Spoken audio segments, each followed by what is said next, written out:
you have to appreciate who you are for yourself, right? I find that one of the places that you touched on it the other day when we were talking. One of the places that some people fail or have trouble gaining that happiness out of it is if they don't see themselves as the whole, as valuable as what they do, right? And take, if the conscious of it is that it's not valuable, or that you're doing something that is dirty or wrong or whatever, and if that is the psyche that you're dealing with, right, then you may find yourself in a place where you're not happy because you feel like you're less valuable, right? Do you think that people feel like they become damaged goods? I've heard that word used. Some people do, but again, I think that's a stigma that society has attached to, the idea that sexuality can be open and playful, right? That somehow it's so sacred that it should only be shared between two people. Right? It's just crazy. Have you ever heard the term that humans are typically serial monogamists? Absolutely. Certainly, there certainly is I think. Let's see. How do I want to word this?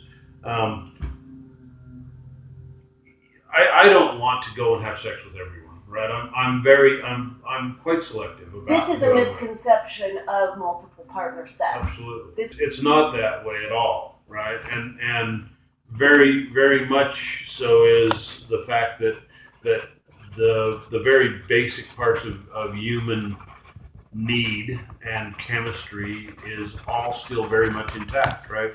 In other words, if there is no chemistry, if there is no attraction, it still applies to a situation where sexuality is much more open. You can be in a room with 100 people who are all very sexual positive, and all of them there very much to find another partner. But the chemistry still has to be there. Absolutely. Like you're saying, means that you have a healthy perspective of what you want. Right. Very much so. And how did you develop that healthy perspective? Was it always healthy? I came from a very strong religious background, and had what I like to refer to as the guilt monkey was well and firmly planted on my back at a young age, right? And that guilt monkey chatters away at times and tries to tell you that what you're doing is wrong, right? With these society and religious-based ideas about what that is, right? It comes to a place where you have to make, I like to say I've made great friends with my guilt monkey. Me and the guilt monkey now play in the band together. I've got him doing the accordion, and he no longer chatters in my ear about that, right? I've been able to gain that relationship with that guilt monkey, right? That I no longer accept those dichotomies of what it is in the world that we live in. The social chatter that says that that's wrong, right?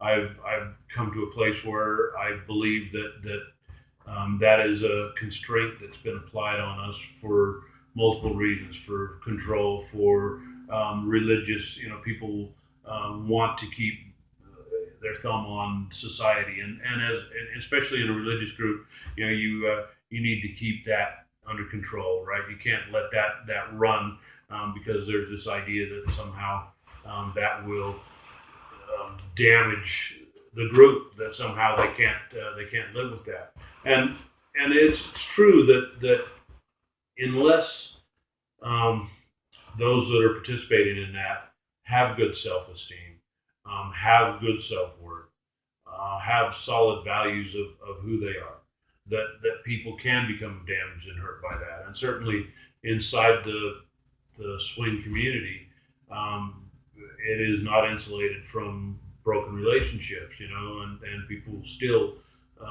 fall apart.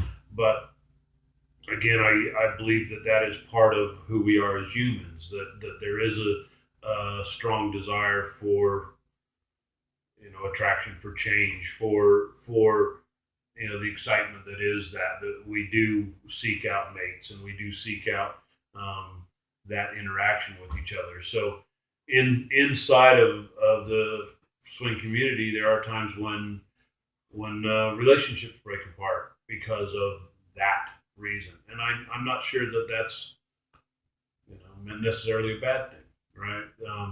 That relationships break up in standard monogamous relationships, and they break up sometimes in swing relationships as well. I don't know that the frequency thereof is any different in either relationship, right? That in both situations there's still that frequency, and I believe that comes back to who we are as humans, not necessarily the type of relationship that we're labeled with, right? That we don't have to follow that guideline, but we do respond to the instinctive beating drum that is the human sexuality in the back of our brain, right? There is constantly, I think, in every human, a drive for sexuality. How much that's repressed, how much that is filtered through our boundaries, through our moral ideas, through our religious guidelines. The end result, or the sound of that beating drum, perhaps is filtered through all those things, right? Whether or not we hear that and respond to it is changed by those layers of ideas and constraints that we put on ourselves, right? The guilt monkey is one of those that chatters about those restraints and puts in those. First of all, let me ask you how long you've been part of the swingers type of community. First time I played or looked into the swing community was after my wife at the time became pregnant with another guy, and the idea, I didn't know that there was an affair going on. I didn't know that affair was going on, and I'd had a vasectomy like 15 years. So you were certain that this was certain just that it not was your not child. my child. After it was proven that it wasn't, and it all came out that she'd been having an affair for quite some time, I decided that rather than divorce at that point, like the standard relationship, we talked about why she needed that and why she wanted to have a relationship outside our marriage, and we talked about what had happened there. So you wanted to investigate rather than react. Because you did not react, you responded. Yeah, more or less. I instead of taking that as a affront to me, as something that was done to me, I looked at why she needed that, or why she felt she needed that, right? A very high caliber of person, and we looked at that, and we talked about why that happened. And we got married pretty early on, and neither one of us had a lot of experience with other people when we got married. She was a virgin, and I'd been with one other person before we got married, right? So we had a great sex life, the two of us. We were fun together, and we had a great time. But she got to a place where she needed a little bit more than that. She wanted to explore a little bit more than that. I was gone a little bit, and she wasn't being fulfilled with everything she needed, so she went out and found that. So after we talked about it for a while, we decided that we would look at swinging as an avenue that we could stay married and we could stay with each other. We still loved each other. We still were very good friends together. We were very good together. So we looked at swinging as a way to fulfill that need for others, right? And not disband what our marriage was. You didn't right? have to tear everything apart. We didn't have to tear everything apart to do together. that, right? To do that. So Okay. we looked at swinging, and that was. You could probably write a book on this whole question. First of all, the depth of betrayal. How did you hone that in? It was somebody else's child. The whole depth of that is pretty intense. Oh, it is, but I don't think it has to be. I think that's once again our idea that the relationship has to be this thing that we own each other, right? That two people marry into each other, and that the exchange that is given in that relationship is a if you do this, I'll do this type trade, right? Rather than a gift to each other, right? You know, I think the healthiest of relationships is one where it's not based on this reciprocal arrangement, right?